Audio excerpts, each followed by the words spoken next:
Hello friends, आपका स्वागत है हमारे इस यूट्यूब चैनल पर।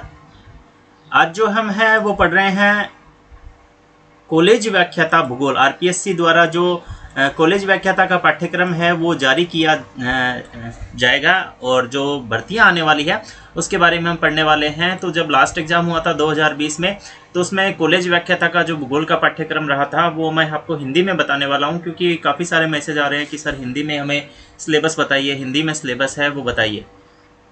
साथ ही मैं आपको ये बताने वाला हूँ कि कौन से जो किताब है, किस राइटर की किताब है वो आपके लिए ज़्यादा उपयोगी है, वो साबित होगी।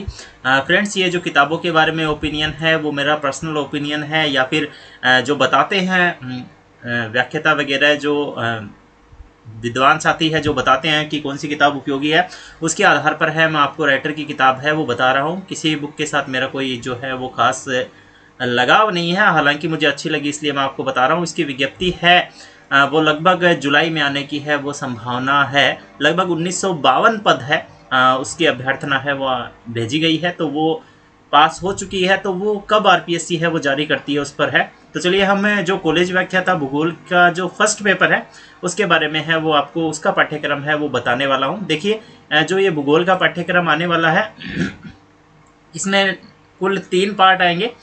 पहले पेपर में 3 पार्ट आएंगे, 3 पार्ट में 9 यूनिट है वो आएगी। इसके अंदर कुल 75 क्वेश्चन है वो आएंगे, 150 जो है मार्क्स के आने वाले हैं। प्लस इसके अलावा इसके अंतर्गत जो है वो 75 प्रश्न है, उनकी नेगेटिव मार्किंग है वो भी रहेगी। पेपर का माध्यम है वो हिंदी इंग्लिश दोनों प्रकार का रहेगा। तो चलिए स्टार्ट करते हैं। पहला जो भाग है वो है भौगोलिक सोच एवं अनुसंधान पद्धति। इसके अंदर आपकी 2 चीज़ें आने वाली है, एक तो ज्योग्राफिकल थॉट है वो आएगा, और दूसरा जो अनुसंधान पद्धति यानी कि रिसर्च मेथोडोलॉजी है उससे संबंधित प्रश्न है वो आने वाले हैं। तो पहली जो यूनिट है वो है भौगोलिक सोच का इतिहास। इसके अंतर्गत प्राचीन और मध्यकाल के दौरान भौगोलिक ज्ञान का विकास है वो पूछा जाएगा, जिसके अंदर ग्रीक, रोमन और अरब भूगोलवेताओं का योगदान है वो रहेगा। आधुनिक भूगोल की नींव के अंदर जो है जर्मन, फ्रेंच, ब्रिटिश, अमेरिकन स्कूलों का योगदान क्या रहा वो पूछा जाएगा। भारत के भौगोलिक ज्ञान का विकास कैसे हुआ वो पूछा जाएगा। बदलते प्रतिमानों के साथ 20वीं शताब्दी के दौरान वैचारिक और पद्धतिगत विकास में भूगोल का निर्धारणवाद और संभावनावाद, मात्रात्मक क्रांति, प्रत्यक्षवाद, व्यवहारवाद, मानवतावाद, कट्टरवाद और कल्याणकारी दृष्टिकोण का प्रभाव है, उसके बारे में प्रश्न है वो पूछे जाएंगे। कालक्रम विज्ञान की अवधारणा, क्षेत्रीय विभेदीकरण, प्रणाली विश्लेषण और स्थानिक संगठन से संबंधित प्रश्न है वो आने वाले हैं। तो ये पहली यूनिट है। दूसरी यूनिट है वो अनुसंधान पद्धति यानी रिसर्च मेथोडोलॉजी की होगी। इसमें अनुसंधान का अर्थ, प्रकार, महत्व, अनुसंधान दृष्टिकोण, निगमनात्मक व आगमनात्मक, गुणात्मक, मात्रात्मक अनुसंधान की अवधारणा, अनुसंधान समस्या की पहचान, अनुसंधान डिजाइन, डेटा के प्रकार, डेटा संग्रहण, प्रश्नावली, अनुसूची, अनुसंधान पद्धति, अनुसंधान विधि, द्विचर और विभिन्न रूपे विश्लेषण, नमूनाकरण, बुनियादी बातें और नमूना डिजाइन, डेटा विश्लेषण, व्याख्या, रिपोर्ट लेखन, साहित्य चोरी, अनुसंधान, नैतिकता और संदर्भों का हवाला देते हुए है जो ये इससे संबंधित प्रश्न है वो आने वाले हैं। फ्रेंड्स, हमने जो है वो इस पहली यूनिट और दूसरी यूनिट के जो नोट्स हैं वो हमारे ऐप पर है वो डाल दिए हैं। ऐप का नाम है वो स्क्रीन पे दिख रहा है, जियो वाले सर है, इसका लिंक डिस्क्रिप्शन में है। इसके अंतर्गत जितने भी जो अलग अलग प्रकार के प्रश्न हैं वो बनने वाले हैं, कैसे उसके आधार पर हमने जो है वो नोट्स है वो डाले हैं आपको, जो आप नॉन डाउनलोडेबल और डाउनलोडेबल दोनों रूप में प्राप्त कर सकते हैं। इसके अलावा 11-12 college level, net GRF, school lecturer की टेस्ट सीरीज़ है वो भी डाली गई है। तो सारी चीज़ें हैं वो आपको उपलब्ध हो जाएगी। नेट जीआरएफ की टेस्ट सीरीज़ है वो भी उपलब्ध हो जाएगी, तो आप यहाँ से भी नोट्स है वो ले सकते हैं। जैसे कि हमने पहले बात की भौगोलिक सोच यानी ज्योग्राफिकल थॉट की बात है वो हमने की थी।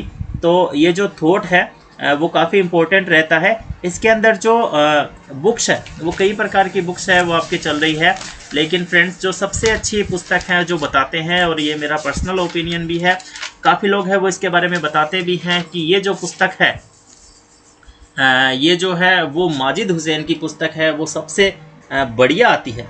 भौगोलिक चिंतन का इतिहास है, माजिद हुसैन की पुस्तक है वो सबसे बढ़िया आती है। इसके अलावा एस.डी. मौर्य और सक्सेना की पुस्तक है वो भी काफ़ी अच्छी है। बात करें अनुसंधान पद्धति की, तो अनुसंधान पद्धति के संदर्भ में है वो रिसर्च की कई बुक है वो आती है, लेकिन जहाँ तक मैंने देखा है VMOU वर्धमान ओपन यूनिवर्सिटी के अंदर जो बुक आती है वो काफ़ी अच्छी आती है इससे संबंधित।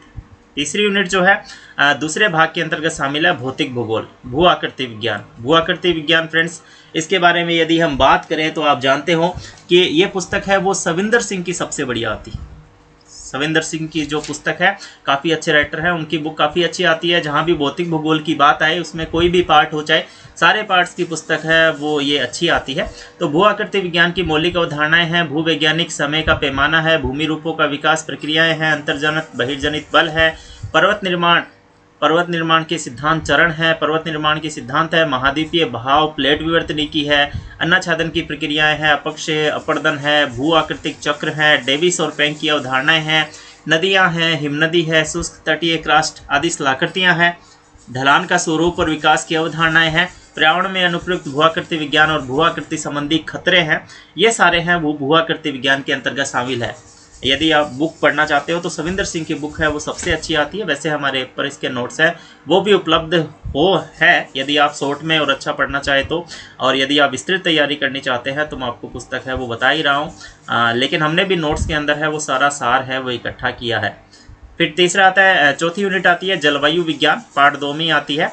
वायुमंडल की संरचना, सूर्यताप, उष्मा बजट, तापमान का वितरण, वायुमंडलीय दबाव, हवाओं का सामान्य परिसंचरण, मानसून, जेट धाराएं, वायुमंडल की स्थिरता, अस्थिरता जो है, वायु राशि और अग्रभाग है, समशीतोष्ण और उष्णकटिबंधीय चक्रवात है, वर्षा के प्रकार वितरण है, जलवायु का वर्गीकरण है, कोपेन और थॉर्नवेट की योजनाएं हैं और जल चक्र है। तो ये सारे जो हैं वो भी आपको है वो उपलब्ध हो जाएंगे। इसकी जो पुस्तक है वो सविंदर सिंह की ही सबसे बढ़िया आती है। आप DS लाल की बुक है वो भी लेके आ सकते हो। इसके संदर्भ में जो है वो एक जो बौद्धिक प्रकाशन की किताब आती है वो भी काफ़ी अच्छी आती है, जिसमें ये सारी चीज़ें हैं वो भी मिल जाएगी। लेकिन सविंदर सिंह की किताब है वो बेस्ट रहेगी आपके लिए। हमारे नोट्स है वो भी इसके लिए बनाए गए हैं, जो भी आप देख सकते हैं। आप ऐप पर जाकर डेमो है वो देख सकते हैं। महासागरों की राहत, जो समुद्र विज्ञान है, समुद्र विज्ञान के लिए भी ये सविंदर सिंह की किताब है या DS लाल की किताब है सबसे अच्छी आती है। महासागरों के राहत में हाइड्रोपोमेट्रिक वक्र, यानी ये महासागरों के अंदर जितने भी जो स्थलाकृतियाँ हैं उनके बारे में, हिंद महासागर, अटलांटिक महासागर और प्रशांत महासागर की जो निचली सतह है, निक्षेप हैं, प्रवाल भित्तियाँ हैं, तापमान, घनत्व, लवणता है, महासागर का परिसंचरण, ज्वार भाटा और धाराएं हैं, समुद्र स्तर में परिवर्तन है, समुद्री संसाधन और उनका उपयोग है। ये जो है वो आपके 5 यूनिट के अंदर रहेंगे। इसके नोट्स भी काफ़ी अच्छे हैं, वो हमारे यहाँ उपलब्ध है, चित्रों के साथ हैं। पर्यावरण भूगोल, पर्यावरण परिस्थिति के घटक, पौधों और जानवरों के वितरण को प्रभावित करने वाले कारक, पारिस्थितिकी तंत्र के प्रकार, रूप, कार्य, वन चारागाह, समुद्री, रेगिस्तानी और पर्वतीय पारिस्थितिकी तंत्र, जैव विविधता में कमी, संरक्षण, पर्यावरण प्रदूषण के प्रकार, कारण, प्रभाव और समाधान, जलवायु परिवर्तन, ग्लोबल वार्मिंग, ओजोन जो रिक्तीकरण है, पर्यावरणीय खतरे हैं, आपदाएं हैं, प्रकार हैं, प्रभाव है, प्रबंधन है और उनके प्रभाव का आकलन है। ये सारे एनवायरनमेंट ज्योग्राफी के अंतर्गत है वो आपको पूछे जाएंगे। तो इसके लिए भी है वो सविंदर सिंह की पुस्तक है वो काफ़ी अच्छी है। रत्न जोशी की पुस्तक आती है वो भी एनवायरनमेंट ज्योग्राफी के लिए है, वो काफ़ी अच्छी पुस्तक है वो आती है। इसके अलावा बौद्धिक प्रकाशन की एनवायरनमेंट ज्योग्राफी की किताब है वो भी काफ़ी अच्छी है वो आती है। तो ये कई प्रकार की किताबें हैं जो आपकी इससे संबंधित है वो आती है। एनवायरनमेंट जो पुस्तक है, बौद्धिक प्रकाशन की पुस्तक है, उनके मैं राइटर का नाम बताता हूँ, SK ओझा सर की किताब है जो कि काफ़ी अच्छी है। बात करें यदि प्रैक्टिकल भूगोल की यानी प्रायोगिक ज्योग्राफी की बात करते हैं तो कार्टोग्राफी यानी मानचित्रों के प्रकार, उनकी व्याख्या, एकल उद्देश्य और समग्र मानचित्र में कोरोप्लेथ, आइसोप्लेथ और कोरोक्रोमेटिक मानचित्र है। सांख्यिकी आरेख है, 1-2 त्रिविम आरेख है। जलवायु रेखांकन के लिए क्लाइमोग्राफ है, हेदरग्राफ है, क्लाइमेटोग्राफ है, मैप प्रोजेक्शन है, उनका वर्गीकरण है, टोपोसीट है। ये सारे हैं वो इसके अंतर्गत है वो शामिल होने वाले हैं। यानी प्रायोगिक भूगोल है उसके लिए ये जो कार्टोग्राफी है इसके लिए JP शर्मा की किताब है वो सबसे अच्छी आती है। JP शर्मा सर की किताब है वो काफ़ी अच्छी है वो आती है कार्टोग्राफी के लिए। वैसे हमने ये नोट्स है वो भी डाल रखे हैं। भूस्थानिक तकनीक है वो यूनिट है वो 8वीं है। 8वीं यूनिट के अंतर्गत जो है वो फ्रेंड्स इसमें मानचित्र में सुदूर संवेदन, कंप्यूटर अनुप्रयोग, digital mapping, electromagnetic radiation, remote sensing system में प्लेटफॉर्म सेंसर रिजोल्यूशन रेडियोमेट्रिक विशेषताएं डिजिटल एलिवेशन मॉडल भूमि उपयोग भूमि कवर और संसाधन योजना के अध्ययन में रिमोट सेंसिंग का अनुप्रयोग यानी पूरी रिमोट सेंसिंग मान सकते हैं हम।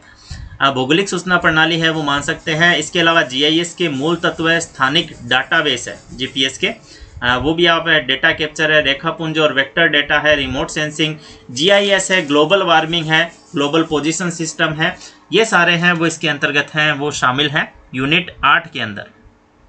तो ये यूनिट 8 संबंधी जो चीज़ें हैं वो आपको जो है कई किताबों के अंतर्गत है वो मिल जाएगी, लेकिन रिमोट सेंसिंग के लिए जो विशेष है पार्ट है उसके लिए भी है, उसके लिए आपको अलग किताब है वो भी रिमोट सेंसिंग के नाम से है वो मिल जाएगी।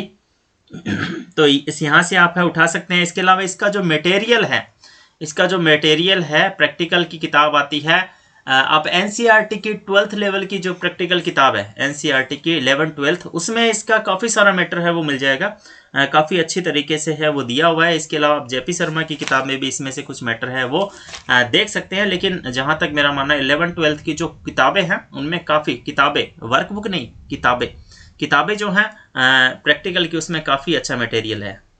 फिर है सांख्यिकी पद्धति, डेटा सारणीकरण आवृत्ति वितरण का अध्ययन है, केंद्रीय प्रवृत्ति के उपाय है, मानचित्रण के लिए वर्ग अंतराल का चयन है, फैलाव है, एकाग्रता है के उपाय, मानक विचलन है, लोरेंज वक्र है, गिन्नी का गुणांक सहचार्य है, सरल और बहुसंबंध प्रतिगमन को मापने के तरीके हैं, वितरण और स्थानिक पैटर्न है, मापन में निकटतम पड़ोसी विश्लेषण है एनएनआई है, स्केलिंग तकनीकी है, रैंक स्कोर है, भारित स्कोर है, भौगोलिक विश्लेषण और भूगोल में मॉडल नमूनाकरण है, सिमुलेशन मॉडल है, ग्रेविटी मॉडल है, ये सारी किताबें हैं वो काफ़ी जो है ये सारे जो मैटर है वो काफ़ी अच्छे हैं। देखिए फ्रेंड्स, इसके लिए ज्योग्राफी की बजाय आप यदि कॉमर्स से लगने वाली जो किताब है जो कैलाशनाथ नागर सर की आती है, काफ़ी अच्छी किताब आती है जिसमें सारी चीज़ें हैं वो आपको मिल जाएंगे। इसके अलावा हमारे नोट्स हैं वो भी हैं डाले हुए हैं ऐप पर, तो वहाँ से भी आप है वो ये चीज़ें देख सकते हैं, प्राप्त कर सकते हैं। तो वस्तुनिष्ठ प्रकार का पेपर होगा, अधिकतम 75 मार्क्स का होगा, प्रश्नों की संख्या 150 होगी, पेपर की अवधि 3 घंटे की होगी, सभी प्रश्नों के अंक समान होंगे, नेगेटिव मार्किंग होगी, प्रतियोगिता परीक्षा का माध्यम अंग्रेजी और हिंदी रहेगा। तो फ्रेंड्स, ये जो सारा मटेरियल जो है आपको ये आपको हमारे जो है नोट्स है वहाँ पर भी है वो उपलब्ध हो सकते हैं। साथ ही साथ मैं आपको बताना चाहूँगा कि इसकी यदि आप इस सिलेबस की PDF प्राप्त करना चाहते हैं तो हमारे टेलीग्राम चैनल से इस सिलेबस की जो PDF है वो आप प्राप्त कर सकते हैं, जिसका लिंक है वो डिस्क्रिप्शन में दिया हुआ है। PDF भी दिया होगा। हमारे टेलीग्राम चैनल को आप ज्वाइन कीजिए, जिस पर ज़्यादा से ज़्यादा है वो आपको प्रश्न मिलेंगे, मटेरियल कुछ मात्रा में मिलेगा लेकिन ज़्यादा से ज़्यादा आपको प्रैक्टिस के लिए प्रश्न मिलेंगे। यदि आप फर्स्ट ग्रेड की तैयारी कर रहे हैं और कॉलेज लेक्चर की तैयारी कर रहे हैं तो आप ज्योग्राफी से संबंधित है तो आप हमारे ऐप को ज़रूर डाउनलोड कीजिए, आपको काफ़ी सारी चीज़ें हैं वो वहाँ पर मिलने वाली है। तो इस वीडियो में इतना ही, धन्यवाद। सेकंड पेपर है वो भी अगले वीडियो में है आपको उपलब्ध करा दिया जाएगा हिंदी के अंदर। अब तक के लिए इतना ही, धन्यवाद।